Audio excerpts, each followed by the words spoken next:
Do the names Vilgefortz and Philippa mean anything to you? If not, you're not alone. Here's a handy guide to The Witcher Season 2's many supporting players. It might seem odd that Season 2 of The Witcher kicked off with a portrayal of Andrzej Sapkowski's short story A Grain of Truth rather than diving into the overarching storyline. But like any epic proactively engaged in political allegory, The Witcher saga highlights the relative nature of right and wrong, just and unjust.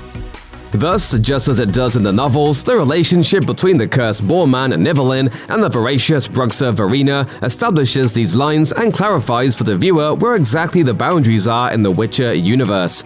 For his part, Nivellen helps establish that sexual assault and putting one's own selfish needs before those of an entire village are both unjustifiable, unforgivable, and monstrous.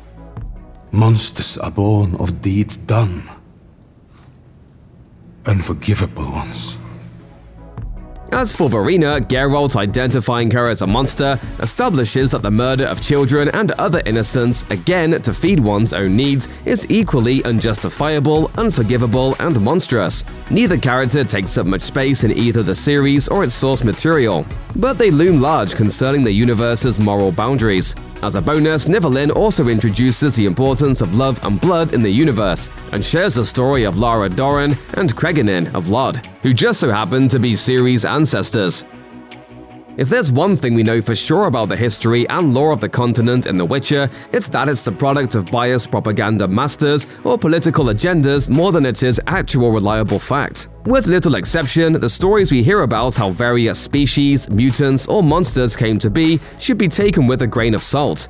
In the novels, this is Sapkowski's way of calling out the fallibility of the history that empires, countries, and oppressive regimes have used to justify their acts of hate and violence for centuries. In the series, it makes for a compelling questioning of everything we think we know.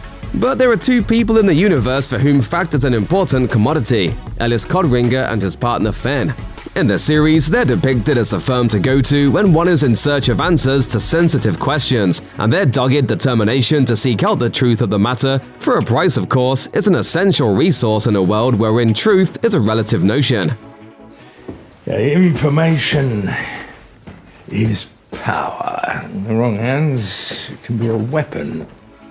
They may have a pay-to-play mentality, but they make their living providing undiluted, unbiased, and altered information, meaning they're one of the few sources on the continent truly immune to the kind of ulterior motives and biases that so easily manipulate reality. They're a kind of WikiLeaks for the Witcher universe. Their ability to seek out and share what's behind the curtain proves helpful, in the books at least, in uncovering the mystery of Ciri's lineage and destiny. Yes, Jaskier is more than just an endearing provider of comic relief, companionship, and earworms. The universe's most notorious bard is burdened with many tasks that The Witcher's more obvious heroes aren't. I'm gonna drink. I am not having this conversation unless I'm drinking. Jaskier acts as both a portal and a proxy, a means by which the viewer or reader can grasp the complex and intricate Witcher universe, and through which both showrunner Lauren Schmidt-Hissrich and author Andrzej Sapkowski can speak directly to their audience. Often, his sarcastic quips belie a realism of response that opens a fantasy world up to our real-world understanding. Moreover, his position as a bard allows him to provide necessary exposition that would sound on the lips of another character like the kind of forced explanations typically reserved for soap operas or police procedurals. Finally, as he does in his conversation with the Dock Guard in Season 2, Episode 4, he can dance dangerously close to the fourth wall.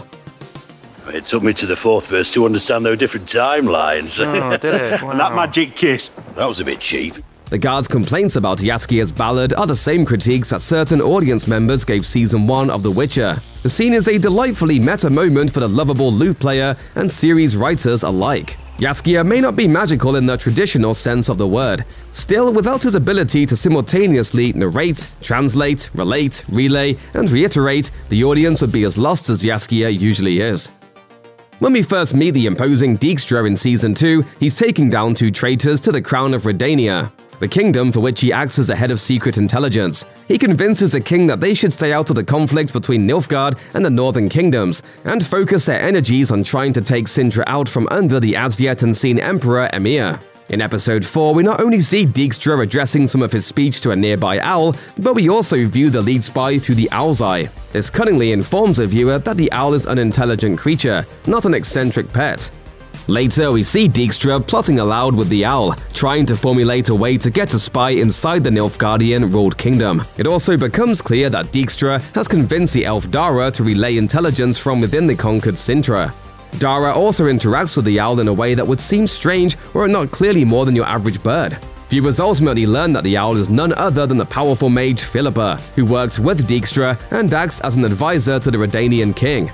Regardless of how Philippa's storyline plays out in the series versus the books, Schmidt's decision to show her in owl form for her first 3 appearances, or the majority of her time in Season 2, is a wise one. In the Netflix adaptation, the viewer is constantly being coached to question the reality or truth of what they see and hear.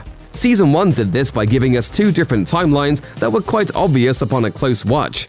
In Season 2, as audiences learn more and more about how illusion, lore, and biased historical accounts operate on the continent, Philippa's reveal acts as a reminder that nothing is ever really as it seems. In Season 1, Vilgefortz is depicted as a formidable, chivalrous foil to the paranoid and cowardly, if powerful, Stregobor.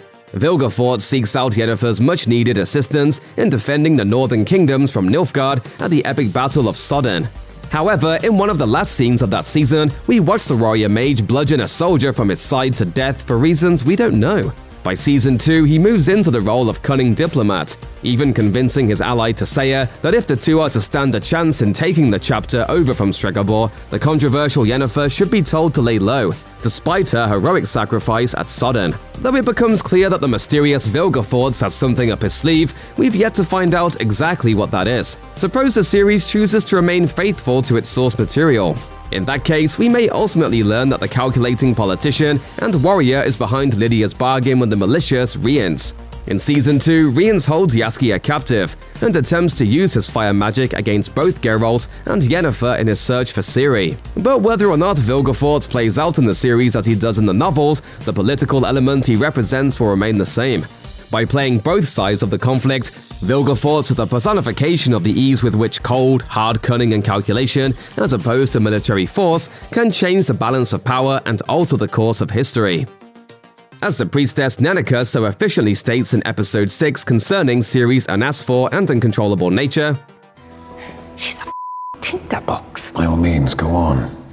Nenneke explains that Ciri, as a child of destiny, could easily go either way when it comes to using her immense powers constructively or destructively. From both the consumptive properties of fire energy/magic and a similar ability of the Deathless Mother to feed on hate and despair, we know that leaning too far into these emotions can have devastating consequences. Ciri's experience in Sintra, the death of everyone she ever loved at the hands of Nilfgaard, has already filled her with hate.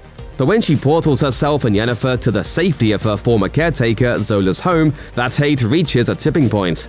In Season 1, Zola takes Ciri in, despite the princess in hiding having previously stolen her horse. For the first time since her grandmother's death, Ciri is met with unconditional compassion that makes her feel both safe and loved. Zola showed her nothing but kindness, and when Ciri discovers that her pursuer Rience has burned the woman and her son alive in his quest to find her, darkness washes over. Yennefer's near betrayal exacerbates her sorrow, and by the time she rides back to Kaer Morhen, she is filled with anger and so desperate for vengeance that the Deathless Mother has no trouble possessing her. Zola may not be alive in Season 2, but the sight of her remains and what they represent to Ciri act as a proverbial spark to Ciri's precarious tinderbox. Check out one of our newest videos right here. Plus, even more Looper videos about The Witcher are coming soon. Subscribe to our YouTube channel and to the bell so you don't miss a single one.